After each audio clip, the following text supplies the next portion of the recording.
So here she is, folks. Captain Phasma 112 scale Bandai model kit. So I already published the making of video. You can catch that. Link will be in the bio for that one. But let's take a look at the box. On the front, you just get the nice drawing that you're accustomed to. On the bottom here, you get some pictures from the movie. And right here you get the front and back views, little action poses, and it shows the cloth cape that they also give you. And over here is the accessories like her blaster and extra hands, and pretty much just close-up shots of everything. On the side, same art, just different layout, and on the top you get a nice picture of her and another one of her and a stormtrooper from the First Order. Neato Speedo. And on the back there is absolutely nothing.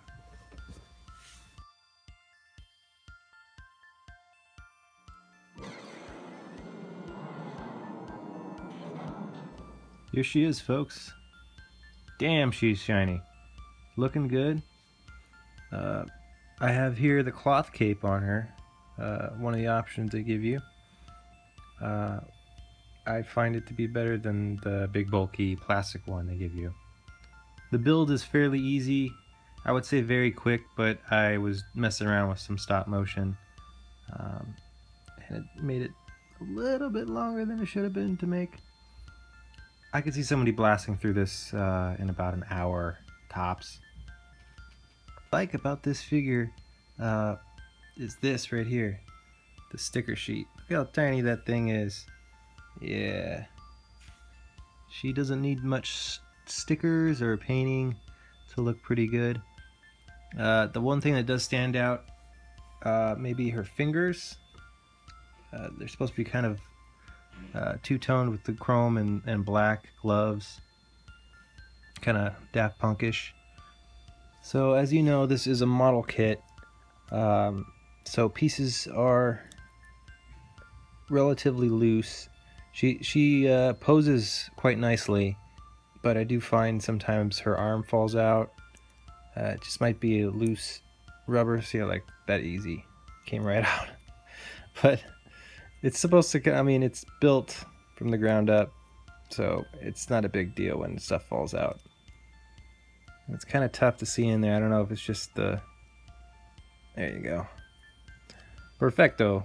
Yeah, see, no harm done. Stuff comes off. So let me remove this cape and I'll show you a little bit more detail on this figure.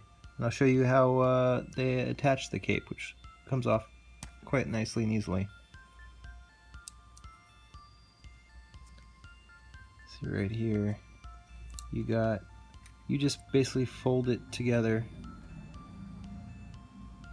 like so, like a little accordion action.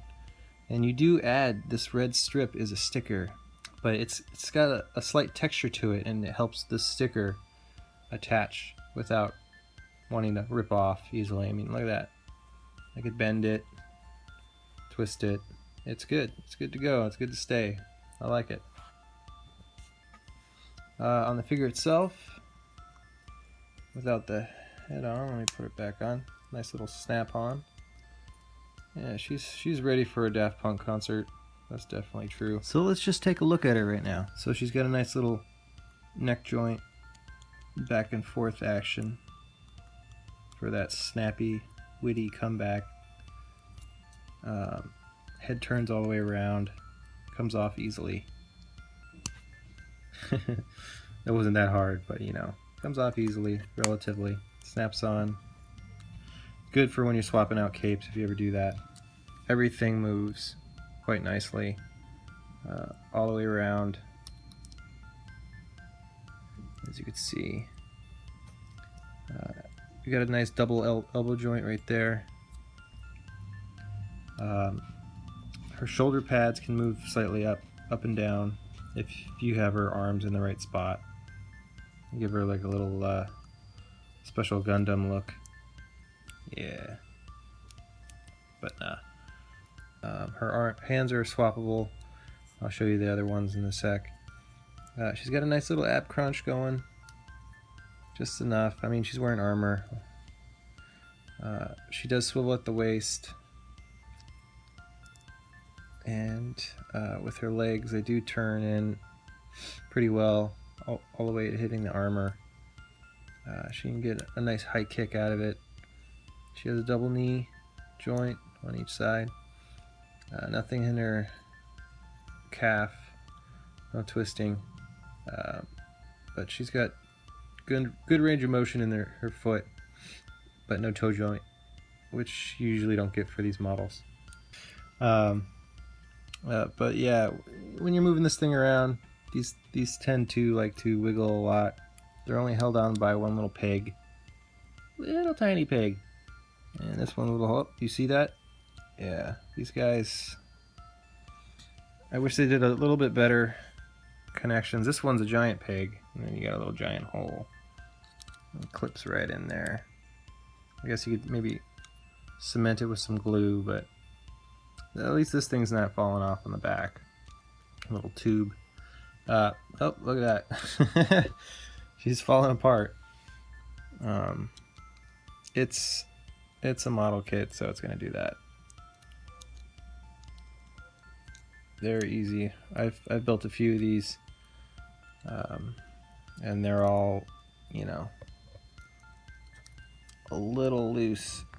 They click in, but moving around a lot, you're gonna find that they're gonna want to fall out. But they're not gonna just fall out out of nowhere. You're not gonna come home one day and your Phasma is gonna be in pieces on your shelf. That's not gonna happen. Don't worry. Be cool. Like Phasma. So for accessory wise, I guess you could say her cloth cape, which is very nice. I'm going to use this exclusively. Yeah, you can see through it, but when it's on her and she's on the shelf, you won't be able to, really. She does come with this really bulky plastic cape. What you have to do is take off her head and put this one over it. So let's try that out. Ploop. Alright, get her shoulder down. Slide her in. Put the head back on. Clicks in. We're good. It's pretty bulky. I do like how you get little action pose right here. 1 point of articulation on this thing. Well, maybe 2 points. Side to side and forward to back. So here I have her blaster. It does take one sticker from the book. It says one sticker they give you to put on here, and I think it's right here with that little circular right there. That little dot. Otherwise, it's supposed to be black with chrome accents. So I'll put that right here. So we get some shooting hands right here.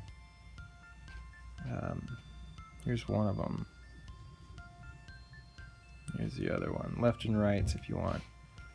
And they're two-parters.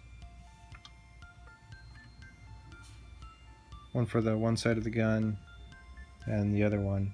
I'll show you how that works in a second. And then she comes with two closed fists. Pretty nice and shiny, like the rest of the stuff. Obviously not painted. Supposed to be a lot of black in there too. And she's rocking the open hands. So what you do here with the gun and the hands, you just do it like this. You put it on there. I'm sorry if it's hard to see.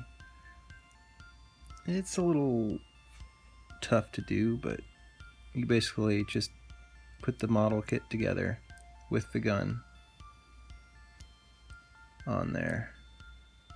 So you got a floating hand on there. Pop this bad boy off right here. And you pop this one on. Easy peasy. And now she's holding her blaster. So it's very easy to do. very easy to put on, take off if you want. Another side note I just realized, she has a leg holster.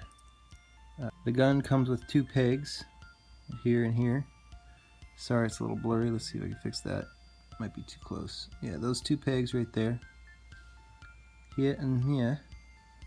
And you just... let me take this cape off. You take her leg right here. And you just put it back on there. Made for each other. Yeah. Works quite well. Doesn't want to come off at all. We're good. Alright. Let's get this cape back on. So when putting on the cape, you got this guy, you work from right to left by just putting it one at a time, folding it so it's going over perfectly.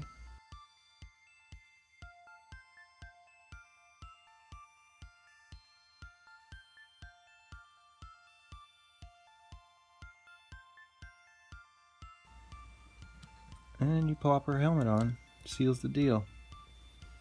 Oh, took her hand off. There you go. Need that.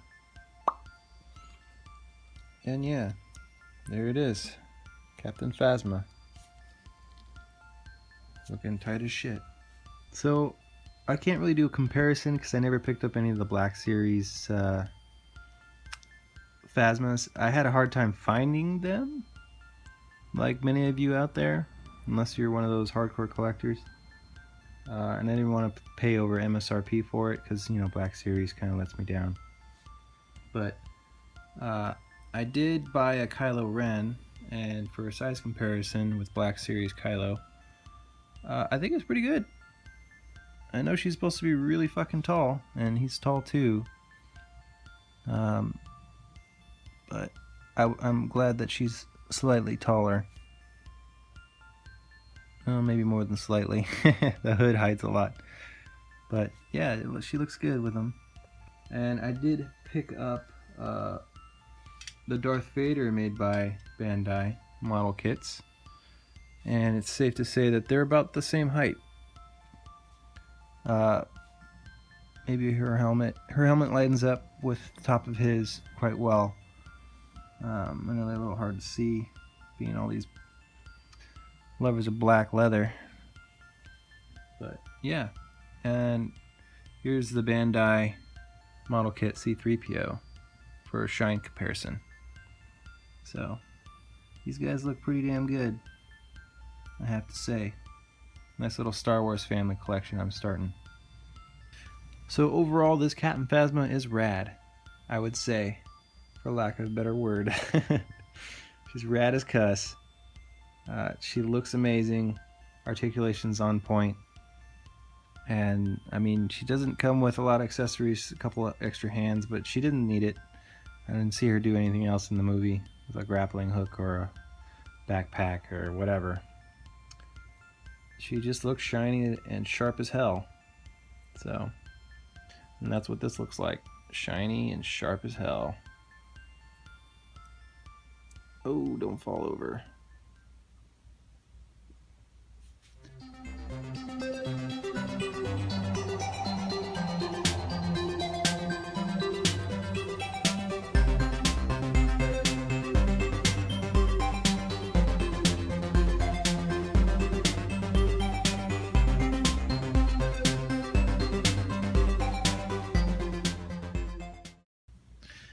Damn, she looks slick.